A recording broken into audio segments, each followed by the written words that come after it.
Hélène a toujours rêvé d'être une artiste.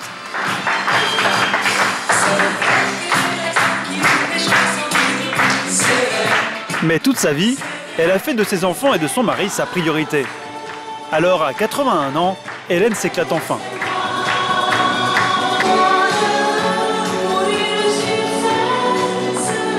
Après les shows dédiés à Dalida, elle s'est lancée un nouveau défi. Gagner un grand concours de chant avec ses propres chansons. Vers ce qu'est devenu la vie. Jacques a travaillé sur les toits comme charpentier jusqu'à l'âge de la retraite. Alors qu'il n'avait qu'une passion en tête, la moto. À 75 ans, plutôt que de regarder les courses à la télévision, il est au départ de la dernière épreuve du championnat de France des motos anciennes.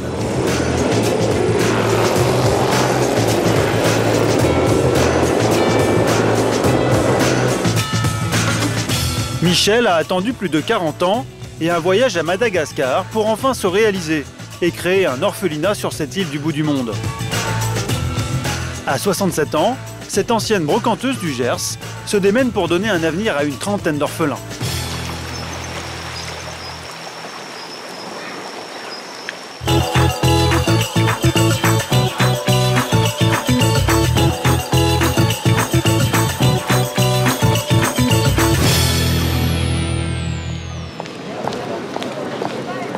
Quartier du Vieux-Nice.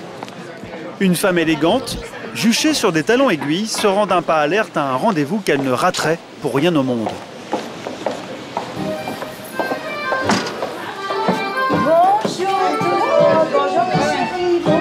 Bonjour. Cette femme, c'est Hélène, une grand-mère de 81 ans, tombée amoureuse de la danse orientale. Cela fait tout juste 5 ans qu'Hélène prend des cours. Elle fabrique elle-même ses robes, dignes des 1001 nuits.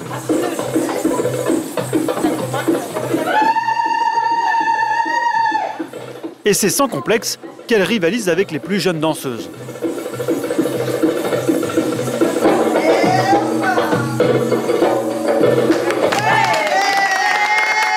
Elle est très énergique, moi. Non, j'aime beaucoup. Elle est pleine d'énergie, toujours partante pour danser, c'est ça qui est bien. J'aime beaucoup, j'apprécie. Et vous avez bien vu, hein, elle tient bien le coup et elle s'éclate en plus. Oui ou non, Hélène? Exact. Voilà. Exact. Je m'éclate. Et je crois qu'il n'y a pas de différence d'âge entre elle et moi. Voilà. Quand je suis avec elle, je me sens toute jeune. Quand je suis avec elle, je me sens un peu moins jeune. Et quand je suis avec des personnes de mon âge, eh bien, je suis la plus jeune. Et ça, c'est la magie de la danse, parce que la danse réunit tout le monde, et voilà. Si Hélène a décidé de s'éclater, c'est qu'elle prend sa revanche sur une vie qui n'a pas toujours été très tendre avec elle. Son premier drame, une maladie contractée bébé en Tunisie, et qui l'a rendue muette. Pendant 6 ans, je ne parlais pas, je n'entendais pas. J'ai eu un paludisme terrible, sans piqûre de quinine, de la naissance à 6 ans. Ce qui fait que, tant que je ne pouvais parler, on m'a quand même mis à l'école. Et un beau jour, une petite fille avec son bonnet d'âne m'a tellement fait peur, paraît-il, j'ai crié et j'ai été sauvée. Depuis, Hélène croque la vie à pleines dents. Bye bye! Pas question d'arrêter, même si l'âge de la retraite a sonné depuis bien longtemps. Alors après chaque cours de danse, Hélène s'offre un autre moment de plaisir dans ce salon de thé tunisien. Et bonjour! Comment allez-vous? Une véritable plongée dans ses souvenirs.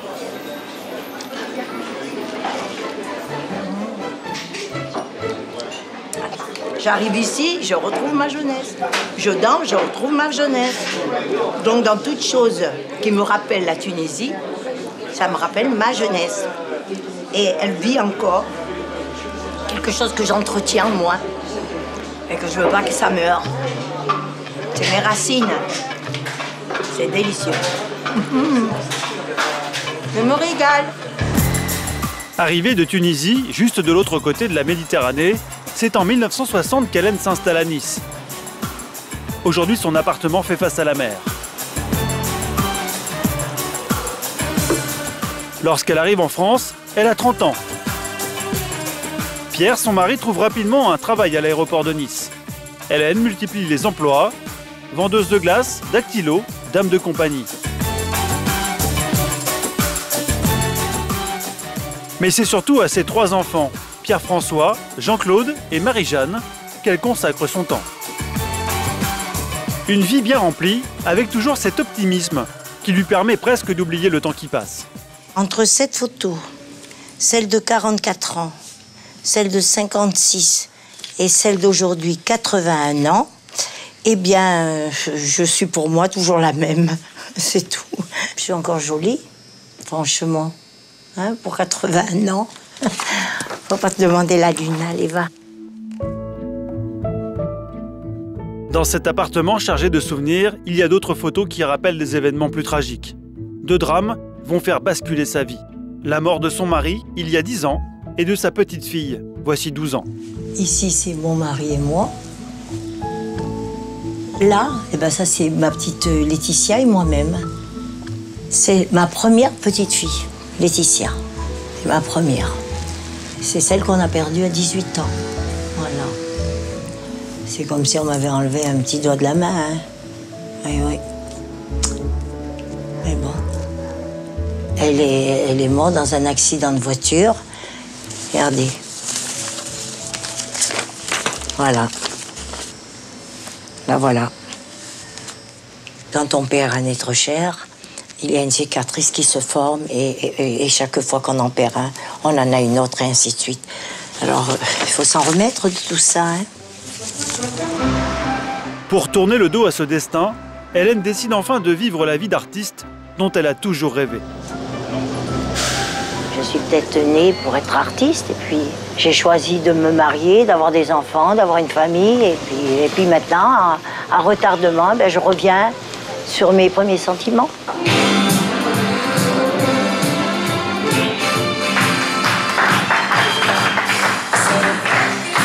Depuis plus de 10 ans, elle propose des spectacles à toutes les maisons de retraite de la région.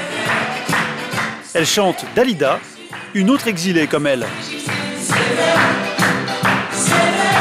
J'ai choisi Dalida parce que je ressemble un tout petit peu. C'était une belle femme, comme je suis d'ailleurs, sans parti pris. Et je peux dire que une noble dame. Alors j'essaye de la faire revivre un peu en moi, avec des petites manières, des petites mimiques qu'elle avait, qui étaient si touchantes.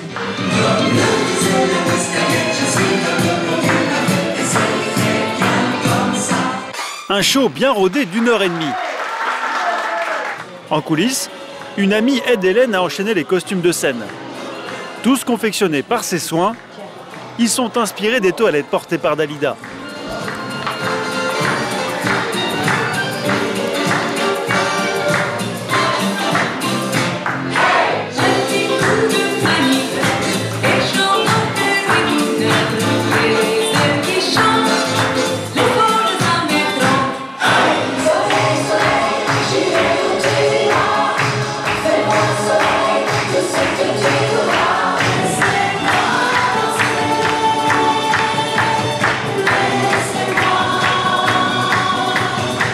Je ne peux pas rester chez moi parce que j'aime trop les petites mamies, elles me rappellent ma grand-mère.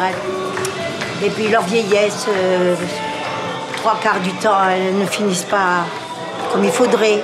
Alors j'ai tellement de peine, eh bien, je danse, je leur apporte beaucoup de bonheur avec des toilettes différentes, de couleurs variées.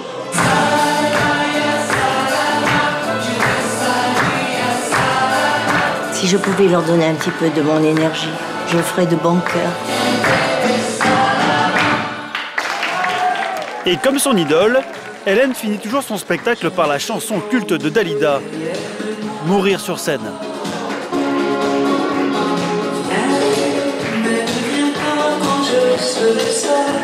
Elle aurait aimé mourir sur scène, Dalida. Et qui sait, peut-être ça m'arrivera à moi, je sais pas. Mais enfin, bon, pas aujourd'hui, hein.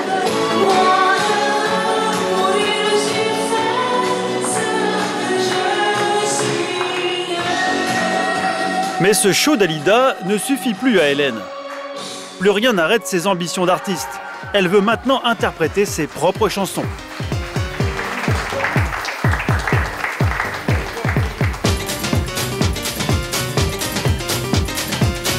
Demain sera peut-être l'occasion qu'elle attend. Hélène participe à la Star Senior, le plus grand concours de chant réservé aux anciens. Pour se donner toutes les chances de gagner, il lui faut la plus belle robe de sa création. Il faut que je sois lumineuse, surtout. C'est ce que je cherche, à être lumineuse. Je pense que cette toilette pourrait bien faire l'affaire. Elle est ajustée à ma taille. Elle est faite pour moi. Le défi de demain, c'est un grand défi, hein. J'espère que ce défi va m'apporter ce que je recherche depuis toute petite. Être sur les planches. Ouais. En tout cas, Hélène n'a jamais été aussi proche de réaliser le rêve de sa vie.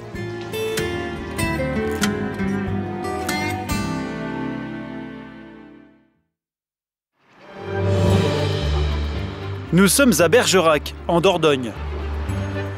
Au bout du chemin du bonheur, le garage de Jacques.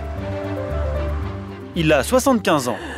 Et au beau milieu de la pièce, trône l'objet de sa passion, sa moto. Ça, c'est quelque chose, hein. Je l'ai construite entièrement. C'est mon bijou pour moi. On va voir si elle veut marcher. Quand Jacques a récupéré ce bijou, c'était une épave. Mais l'ancien charpentier en a fait un bolide de course flambant neuf. Une seconde jeunesse pour cette moto et pour lui. Ah, mais j'ai l'impression d'avoir 60 ans. C'est ça, hein. 60 ans, c'est l'âge qu'il a dû atteindre avant d'assouvir sa passion pour les courses de moto. L'heure de la retraite a sonné comme le début du rêve de toute sa vie. S'il a dû patienter autant, c'est que Jacques a passé des décennies sur les toits, comme charpentier. Voilà. Aujourd'hui, il retrouve son fils aîné Dominique, 48 ans. Allez. Ça va? Ouais, ça va, ouais. En forme? Ouais. Dominique a repris l'entreprise familiale et son père lui donne parfois quelques coups de main. Un jeu d'enfant pour Jacques, qui a commencé à travailler à 16 ans. À l'époque, il est déjà fasciné par la moto et la mécanique. Il fait même quelques courses. Mais pour son père, pas question d'en faire un métier. Mon père était charpentier, et puis moi, on ne m'a pas obligé, mais enfin, on m'a quand même poussé un petit peu. Dans le temps, c'était comme ça. On imposait quand même les enfants à rester comme les paysans, les gosses restent à la campagne, et puis voilà, quoi. Une vie de labeur, 12 heures par jour sur les toits. Pas le temps pour la moto et souvent même pas le temps pour sa famille. Je restais à l'école, je restais à l'étude jusqu'à 7 h le soir. Parce que mon père travaillait, donc le temps qu'il débauche et tout, pour me récupérer, voilà. Depuis qu'il est à la retraite, Jacques rattrape le temps perdu. Dans sa nouvelle vie de motard de compétition, il a embarqué sa femme, Geneviève. Ensemble, ils aiment se souvenir des premiers tours de circuit de Jacques. Alors là, combinaison toute neuve, qui n'avait encore pas vu le goudron, rien. La première course, je finis 8e. Alors je l'annonce à ma femme, je téléphone, je chialais au téléphone, je chialais tellement j'étais heureux. Il y avait une grosse émotion, quoi. Sur des grilles de 40. Parce que j'avais fini 8e. T'étais content. Ouais. Alors après, ça me donnait de l'élan, quoi. Il a un caractère de battant, de gagnant, Ah oui. un petit côté orgueilleux quand même. Ah bon? Oui. C'est oui. de l'orgueil, ça? Non, mais je dis, oui, quand tu perds, tu aimes pas être dernier. D'ailleurs, tu avais dit, ouais. J'arrêterai de courir quand je serai dernier. Et Jacques n'a jamais fini dernier. Alors depuis presque 20 ans, il enchaîne les courses avec quelques victoires à la clé. Mais il aurait rêvé d'un palmarès beaucoup plus prestigieux.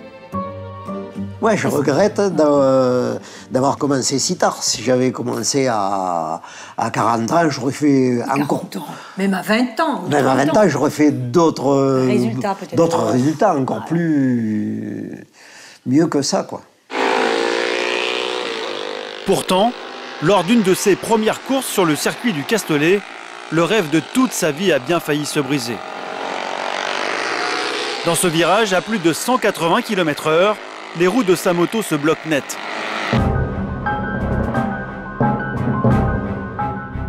Omoplate cassée, 3 côtes brisées, Jacques est transporté d'urgence à l'hôpital.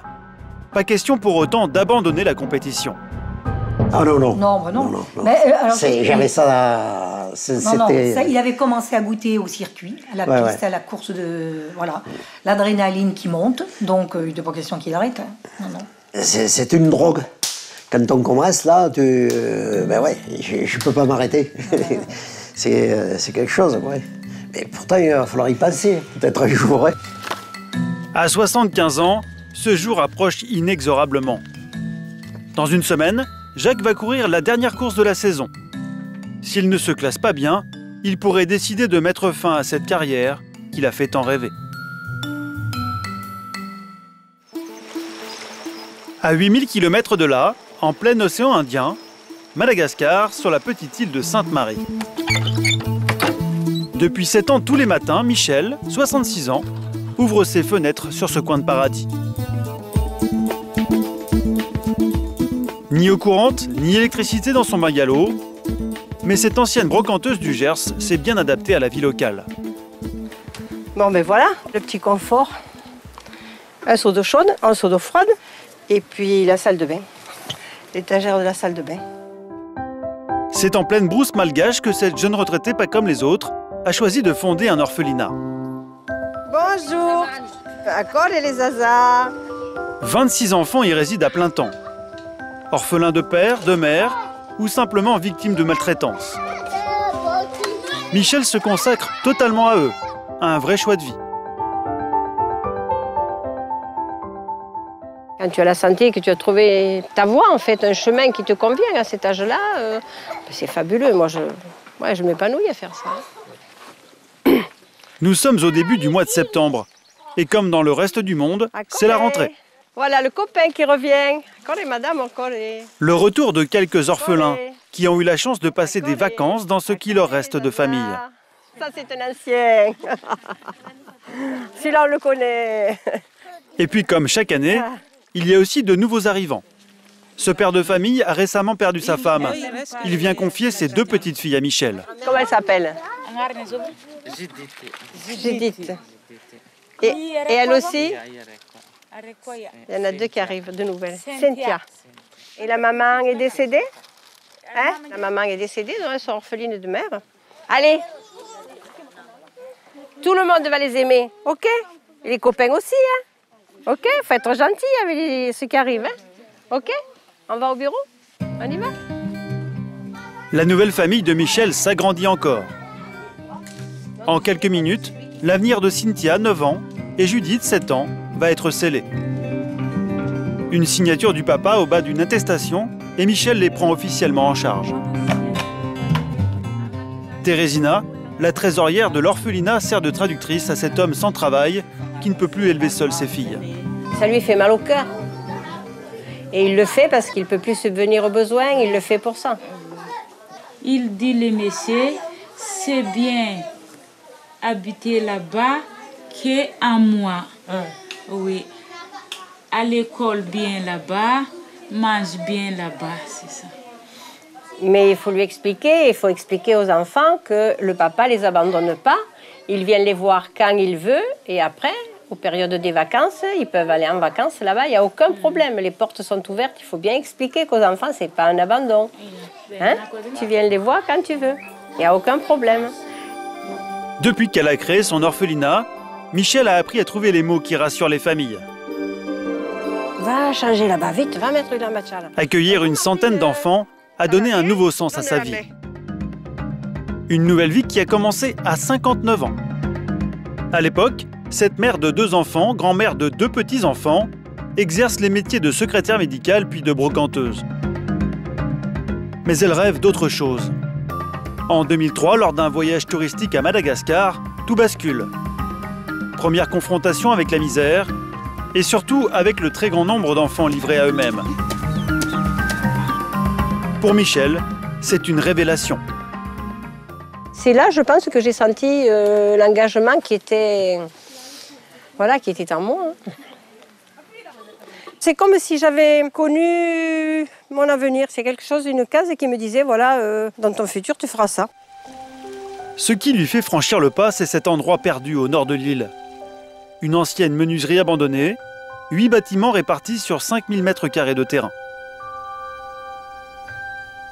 J'ai eu le coup de foudre, j'ai eu quelque chose que je ne peux pas expliquer. Un frisson m'a parcouru et puis j'ai dit c'est là que je vais faire un orphelinat.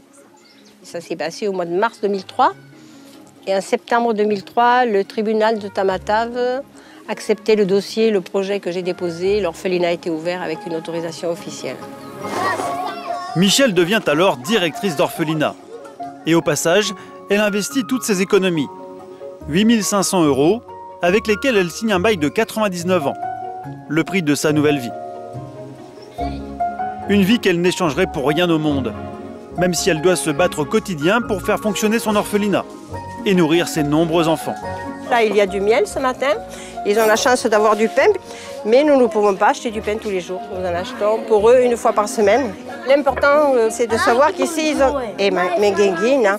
ont une alimentation équilibrée. Ils ont accès à de la nourriture qu'ils n'ont pas chez eux. C'est vita, tout le monde a son pain ici. À Sainte-Marie, plus de la moitié des enfants souffrent de malnutrition. Les petits déjeuners de Michel sont avalés jusqu'à la dernière miette. Le lait est propre. Allez. Et avec le temps, le projet de Michel n'en finit pas de se développer. Cette année, elle a décidé d'ouvrir une classe de maternelle, gratuite.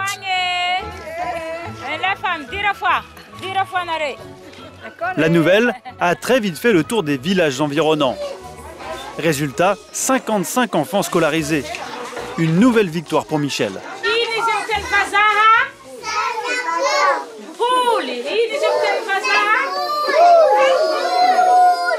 Bravo!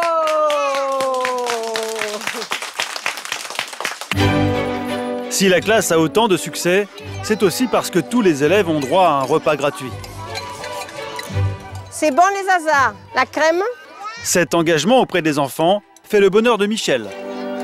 Une façon de se réaliser enfin à 66 ans. Je suis plus heureuse de donner que de recevoir.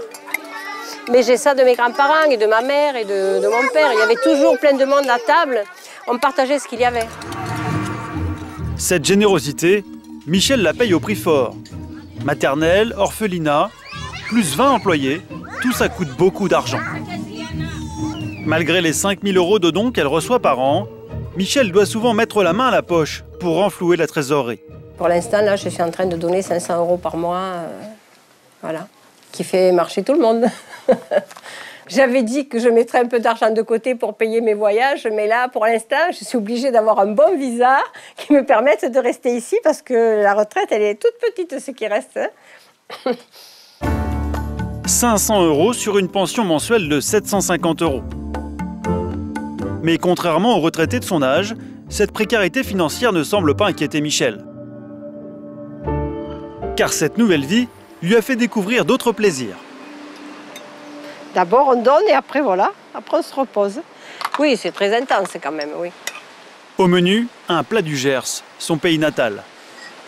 Car même exilé sur cette île, super bon. Michel n'oublie ni ses origines, ni sa famille. Voilà les haricots à la gersoise. Super. C'est un coin de mon enfance. Voilà. Je pense beaucoup au mien. Hein. Il n'y a pas d'abandon. Il n'y a pas de coupure de sentiments, il n'y a pas de coupure de famille, voilà. Pour aider les autres, elle a quand même accepté de moins voir les siens. Car réaliser ce nouveau projet de vie était un besoin. On a passé plein de caps et après un certain âge, voilà. Ouais, le cœur a d'autres besoins. Mais voilà, je sais que maintenant, c'est le bon chemin avec les enfants par la main.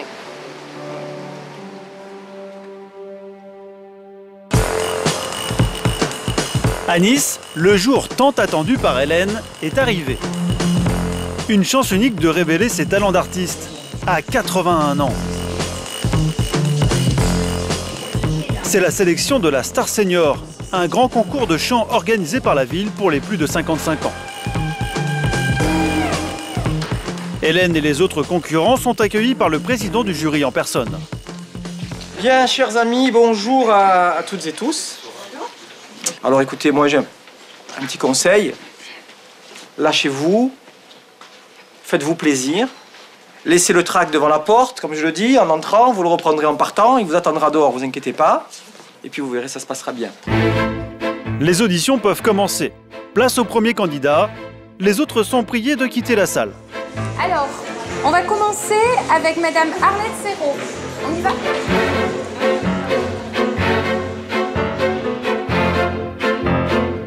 Hélène a rêvé de cet instant toute sa vie, pourtant elle ne semble pas inquiète.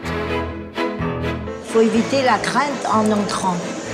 Alors là, on est sauvés. Vous avez un truc pour pas avoir peur? Moi, je vais respirer l'air. 2 bons coups dehors. Et puis après, allez ma petite, il faut y aller. Bouge. Emmenez-moi au bout de la paix. La Star Senior, ce sont au total 200 candidats venus de toute la France. Je sais bien que la vie est à faire. 20 d'entre eux seront choisis pour participer à une grande finale devant un public de 2000 personnes.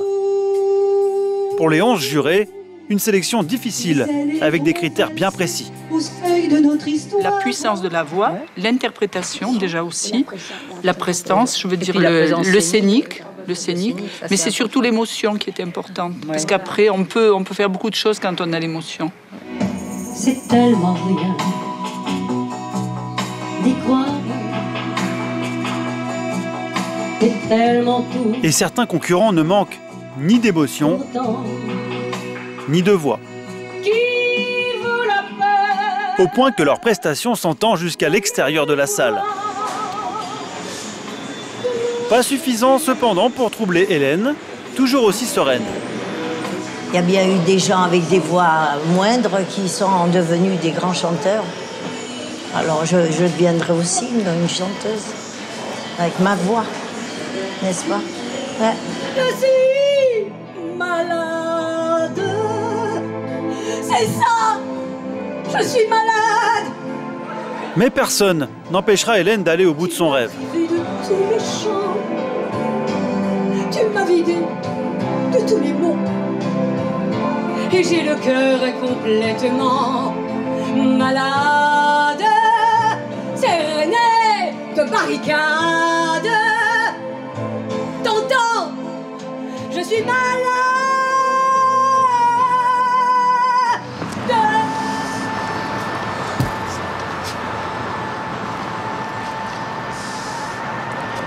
Ça fait du bien.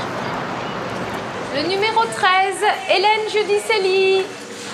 Venez Hélène. Voilà. Vous êtes prête?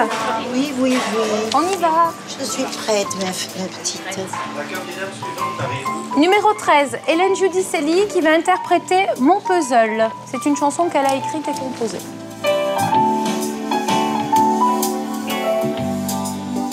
Vers ce qu'est devenue la vie, des liens de mes amis tous nés en Tunisie. En quelques mesures, Hélène semble séduire les jurés. 65 ans de sa vie, résumé en 3 minutes de poésie. Énigme que cette voix où j'ai enfin retrouvé les 15 jeunes années de mes chers bien-aimés.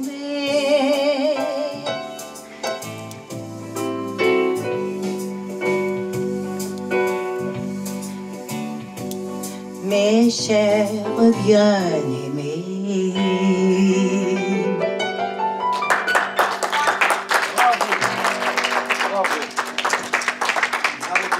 Quelle belle chanson.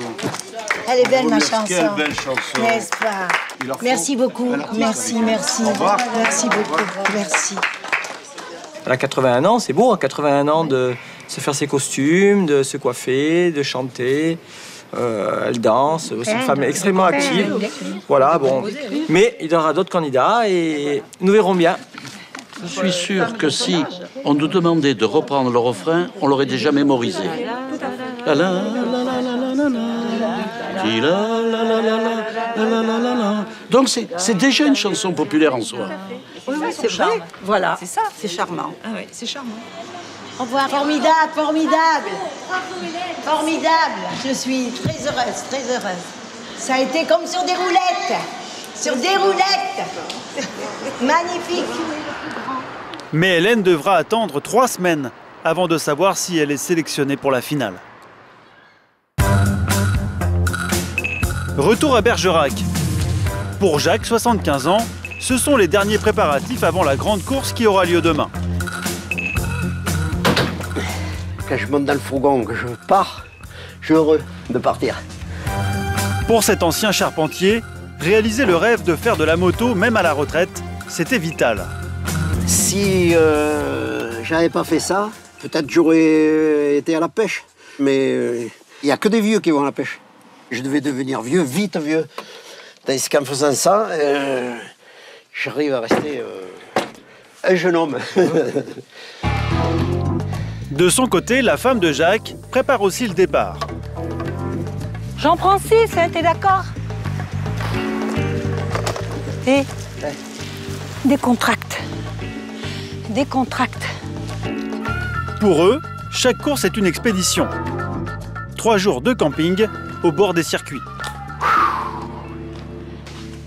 Moi, je vais regarder la météo qu'il va faire ce week-end. C'est la dernière course de la saison et la pluie ne doit pas gâcher la fête. D'autant que Jacques n'a pas gagné depuis 5 ans. Ouais, d'accord. Très peu de vent. Cette fois, ce n'est pas seulement le classement de Jacques qui est en jeu. À 75 ans, vu les risques qu'il encourt, il pourrait choisir d'en faire la dernière course de sa vie. Et Geneviève sait à quel point cette décision serait douloureuse pour son mari. Je sais que les dernières courses, je sais que ça va lui faire quelque chose. Puis nous aussi, moi aussi. Et il va me poser la question, est-ce que je continue l'année prochaine? Et il attend une réponse positive de ma part. Il me pose la question. Donc, en fin de saison, il va me la reposer. Pour fêter le départ de Jacques et Geneviève, toute la famille est venue dîner. Allez hop, C'est Christophe, le fils cadet de Jacques, qui amène le plat de la soirée.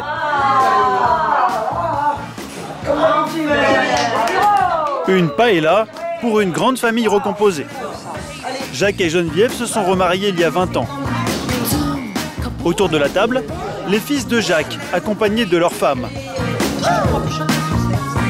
Les 2 filles de Geneviève et tous les enfants de la tribu. Mais ici, le super-héros de toute la famille, c'est Jacques. Le grand plaisir de l'ancien charpentier, c'est d'apparaître en tenue de motard. Moi, je suis très fier de lui, il n'y a pas de souci. Et puis, à son âge, 75 ans, c'est pas donné à tout le monde de faire de la moto en compétition. Surtout qu'il en laisse un papier derrière, en plus de ça. Et voilà, c'est pour ça. Il fait sa passion, il vit sa passion. Il fait plus jeune. Il fait quel âge comme ça, papy? Habillé comme ça. Tu fais 20 ans? 20 ans! Oh, au moins, on en a pour 40 ans. Je suis de plus en plus gâté. 20 ans maintenant. Il est motivé, là. Demain, pas de soucis, on peut partir. Pas de soucis, à 8 h on démarre. Circuit de Lédenon, dans le Gard.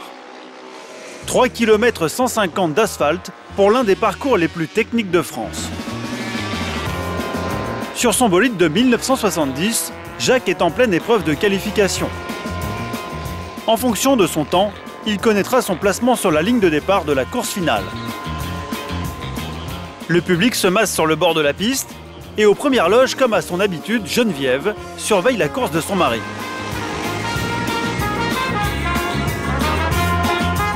« 180 km/h au compteur.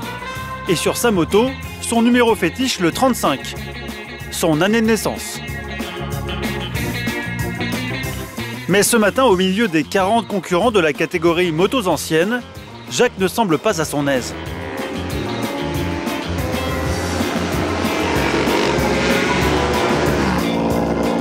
Allô là, voilà le voilà.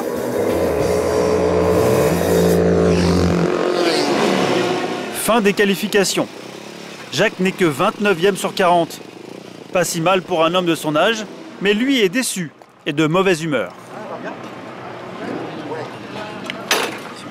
Et des soucis? Du dur, non. Mais c'est un peu dur, hein. Ouais. Je suis un petit peu en vrac, là. J'ai pas été vite. Je suis pas trop à l'aise. Putain. Ils sont fatigués, là, ou quoi? Ouais, je suis un peu essoufflé, là. Il est essoufflé. Eh oui. J'aime pas quand il fait cette tête, parce que je me dis, bon, il n'est pas satisfait. Et puis, moi, j'étais tellement confiante ce matin. J'ai dit, bon, ça va bien aller. Moi, je le trouvais bien dans les tours, dans les temps, en groupe. Il allait bien. Si la moto avance pas, c'est grave, quoi. C'est moi qui avance pas. La moto, elle avance. Ah, c'est toi qui es... Ah, c'est toi. Ah, d'accord. T'as vu un peu? Regarde ça. Il faudra attendre quelques heures avant que Jacques ne retrouve le sourire. 20 h, Geneviève prépare le repas. De son côté, Jacques se détend avec quelques amis motards. Félix a 13 ans. Accompagné par sa mère, il vient de courir sa première compétition. Tout ce que Jacques aurait voulu vivre au même âge. C'est chouette ça. Ouais, moi j'ai pas pu courir à 13 ans. J'ai couru plus tard, mais j'ai pas pu courir à 13 ans quand même. Jusque quand tu comptes faire de la moto? Jusqu'à 75 ans? Non, quand même non. Oh. Mais si, tu seras fort toi aussi. Moi jamais je pensais courir à 75 ans. Jamais je pensais ça. Si tu fais 62 saisons de moto encore, eh ben, tu seras comme Jackie au bout de la 62. Regarde, il est pas mal conservé. Il est pas mal quand même, hein, Ouais. hein. Il a la classe. Et il va toujours vite. Sinon... Un beau compliment. Mais demain, sur le circuit, le doyen des motards devra être à la hauteur pour la dernière course de la saison. Retour à Madagascar. Dans l'orphelinat qu'elle a fondé, Michel, 66 ans, fait passer un petit check-up aux enfants. 23, bien. 1,34. Souka, femme princesse. Grâce aux dons qu'elle reçoit, elle a constitué une pharmacie de première urgence. Une aubaine pour les habitants des villages voisins qui profitent gratuitement des médicaments. Comme ce garçon qui présente une vilaine plaie. Avec un caillou, il s'est blessé. Ça s'est infecté. Son père a découvert ça 15 jours après. L'enfant s'appelle Bienvenu. Il a 15 ans et il a plus besoin d'un médecin que de Michel. Hein, possible? Je souhaiterais qu'on aille à l'hôpital avec lui. Hein. Et ça ne suffit pas de ce que nous avons comme médicament. Il ne faut pas qu'il fasse une infection plus importante. Hein. Par chance, ce matin, Michel a commandé un taxi-brousse pour emmener les enfants chez le dentiste. Allez les enfants, on va chez le dentiste. Bienvenue sera aussi du voyage. Le taxi est rempli. Bagages et habitants des environs, une véritable expédition. Direction Ambodifoot, la capitale de Sainte-Marie où se trouve le seul hôpital de l'île. On va arriver entier, oui, la voiture peut-être pas, mais nous, oui. La distance n'est que de 27 km, mais ici les pistes sont impraticables. Et le voyage va durer plus de 2 heures dans un 4x4 qui n'est plus de première jeunesse. Il faut un peu de l'eau parce que ça chauffe.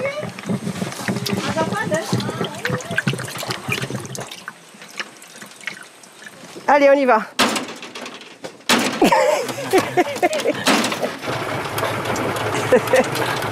Sûr, tu arrives, tu sais pas à quelle heure. Depuis le temps qu'elle vit ici, Michel a appris à relativiser.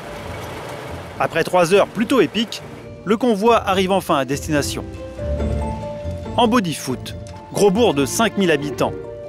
72% d'entre eux vivent en dessous du seuil de pauvreté. À peine arrivés dans le service dentaire, c'est à la chaîne que les bambins découvrent un peu terrorisés les plaisirs de la roulette du dentiste. C'est tout nouveau hein, pour eux, hein, vous savez. N'aie pas peur. Hein? Tu es malade, tu es malade. Vois ses yeux. Des yeux qui font oublier à Michel qu'elle pourrait être dans son Gers natal, en train de couler des jours paisibles. Mots, vacances et retraite, c'est, je sais pas, 2 mots, pour moi, je sais pas les définir, voilà. Tu fais quelque chose qui te plaît, voilà, tu es dans une action qui te plaît, le mot vacances et le mot retraite, voilà, ils n'ont pas les mêmes connotations que la définition du Larousse. Hein. À quelques mètres de là, dans le service radiologique, le jeune Bienvenu passe une radio de son épaule. Comme le redoutait Michel, l'état du garçon est grave. Et c'est le médecin-chef de l'hôpital qui va lui annoncer la mauvaise nouvelle. Il y a juste une gaze et un coton. Hein. C'est sans équivoque, cet enfant est en train de faire une ostéomyélite.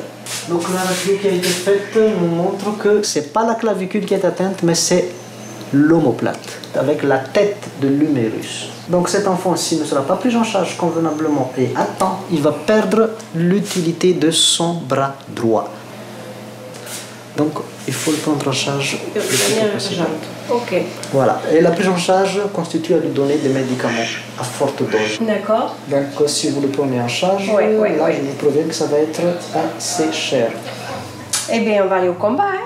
Voilà. Pour trouver les sous. Bienvenue ne fait pas partie de ces pensionnaires. Mais quel que soit le prix, Michel n'a pas changé de vie et fondé un orphelinat pour laisser sans soin un enfant malade. Les priorités vont changer. Voilà. Et tout, c'est une priorité, mais lui, là, il est le top numéro 1 maintenant. Et sans perdre un instant, Michel fonce à la pharmacie. Est-ce que vous avez de la pyostacine? Parce que c'est un cas urgent. Nous avons un enfant qui fait une ostéomyélite. Un traitement pour 3 mois et une facture qui s'élève à 78 €. C'est plus que le salaire moyen ici à Madagascar. Une petite fortune, même pour Michel qui doit une fois encore puiser dans sa retraite. Hop, voilà, bienvenue, il sera soigné. Et c'est au pas de charge que Michel part au marché. C'est un peu comme la course au trésor. Les trésors, c'est tout ce que Michel peut acheter pour faire plaisir aux enfants de l'orphelinat. Ah, je crois que là, ils n'ont jamais eu du matériel aussi beau. Ah ouais, et le prix me convient. Les choux-fleurs, c'est combien? 3500, 3000, là, ça va pour vous. Ouais, je vais en prendre parce qu'ils ne mangent pas souvent de légumes. Hein. Les plaisirs personnels, c'est ça, c'est de voir les enfants manger un peu de chou-fleur alors qu'ils n'en mangent pas. Merci. Depuis 7 ans, Michel consacre son énergie, son temps et les 2 tiers de sa retraite aux enfants. Une vie de dévouement totalement assumée. J'ai fait un choix de vie. Hein. Voilà, donc après, à partir du moment où j'ai fait un choix de vie, pour moi, il n'y a pas de sacrifice. Hein. 3 heures plus tard, la nuit est tombée et tout le monde est rentré à l'orphelinat. Ce soir, les enfants ont le cœur à la fête. Et ils sont heureux malgré tout, ouais. C'est la plus belle des récompenses pour Michel, que tout le monde ici appelle marraine. Et au moment de se coucher, les enfants improvisent même une chanson.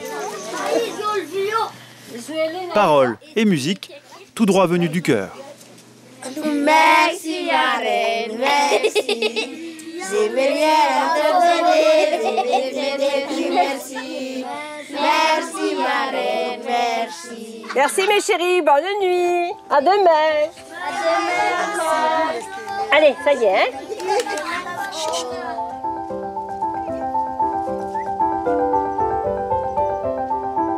Je ne me vois pas du tout dans une maison de retraite. Pas du tout. Mais bon, c'est la santé qui est la sonnette d'alarme, ce sera ça. Hein. La santé, ouais. Mais voilà, on verra un temps voulu. Je souhaite les voir grandir. Savoir qu'ils rentrent en 6e, savoir qu'ils sont dans un centre, savoir qu'ils sont mariés, qu'ils ont une situation. Voilà, les voir heureux.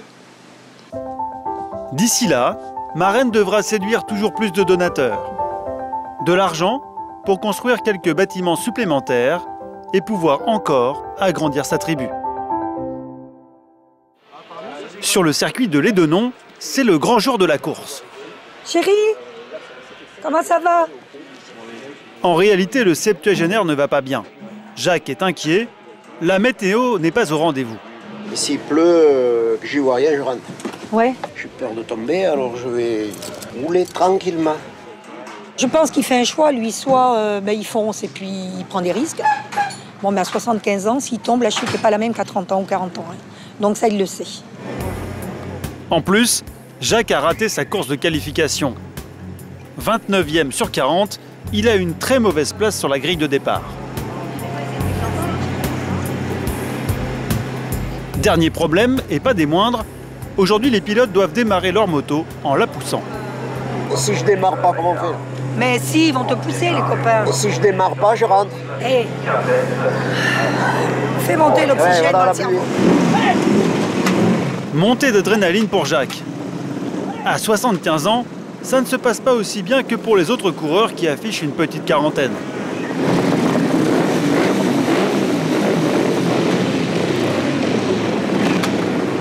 Mais finalement, plus de peur que de mal. Messieurs. Et comme à chaque fois depuis presque 20 ans, Jacques va prendre le départ devant les yeux et la caméra de sa femme. Mais regardez s'il part bien là.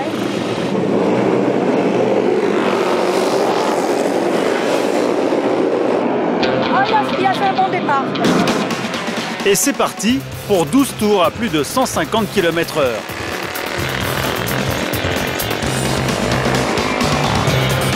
La piste est mouillée, la course dangereuse. Mais pour Jacques, pas question d'abandonner la partie. Cette course, c'est la dernière de la saison et peut-être la dernière de sa vie. S'il est mal classé, il arrêtera la compétition l'année prochaine.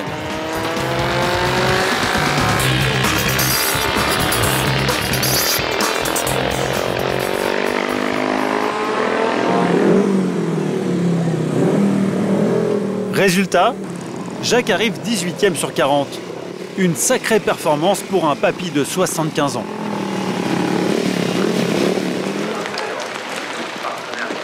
Les gars, je suis heureux. Tu vois? Ah, je suis heureux. Ah, bah écoute, moi j'ai vu que ça se passait bien, que tu étais tout le temps là chaque tour. C'est toujours tangent. Tu voyais en bas, dans la descente, c'est bleu. Mais il y a beaucoup d'huile, de gras et d'eau, c'est bleu. Il y a beaucoup de chutes, beaucoup de casses. Ah ouais.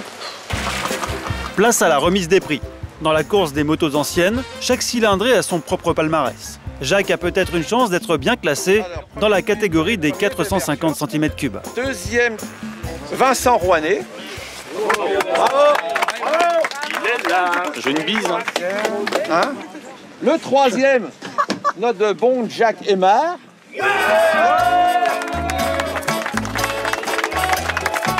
Ducati 450. Merci beaucoup. Ah, y a pas de quoi. Je suis vachement heureux. Ah bah oui. Ouais, je suis content. Ah, c'est sympa. Une nouvelle coupe à son palmarès. Ah, ça fait du bien. Jacques attendait ça depuis 5 ans. Je suis passé plusieurs fois à côté. Bah ouais. Et 4, j'ai fait 2 ou 3 fois 4. Et là, je suis heureux. Ouais. Mais là, oui. On va arroser ça maintenant. D'accord? Oui, c'est bien arrosé. Oui. Moi, je suis contente. Ah ouais. Et pour terminer la saison en beauté, il ne reste plus qu'à parler de l'avenir avec sa femme Geneviève. Est-ce qu'on fait notre saison? Ben, il va falloir amortir maintenant tout ce que tu as. On barre les 2 moteurs et tout. Ben, on va repartir pour une saison. Bon. On donne rendez-vous aux copains l'année prochaine. 76 ans. Ouais.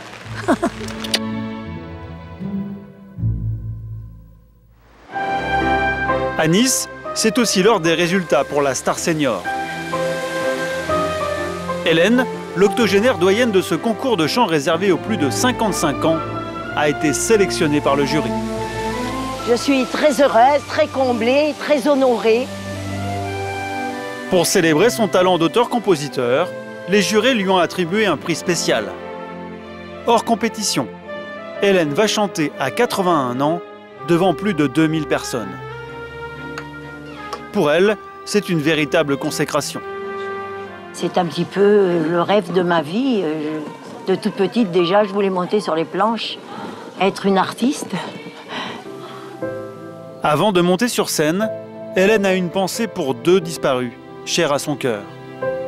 Chanter, c'est aussi leur rendre hommage. Je pense à ma petite fille que si elle était là, elle serait fière de sa maman. Ouais, même mon mari. Elle est malade. S'il était là, c'est pareil. Surtout qu'il avait confiance en moi. Heureusement, Hélène est encore très entourée. Dans la salle, 2 de ses enfants qui vivent à Nice sont venus l'applaudir. Pour Jean-Claude, 50 ans, et Marie-Jeanne, 47 ans, cette maman artiste, c'est une fierté. C'est un très très grand jour. Ah, pour elle, surtout qu'elle attendait ça avec impatience, mais pour nous aussi. Hein. Même en tant que spectateur, je trouve que venir voir sa maman de 81 ans sur scène, c'est terrible.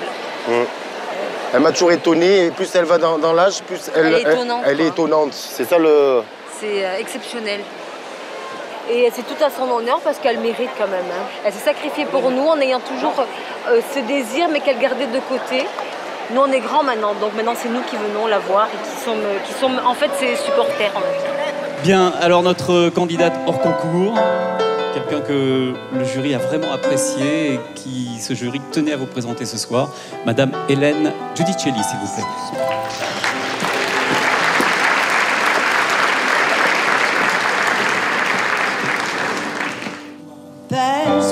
Qui est devenu la vie. Le voilà, le moment dont Hélène a rêvé toute sa vie. Tous nés en Tunisie.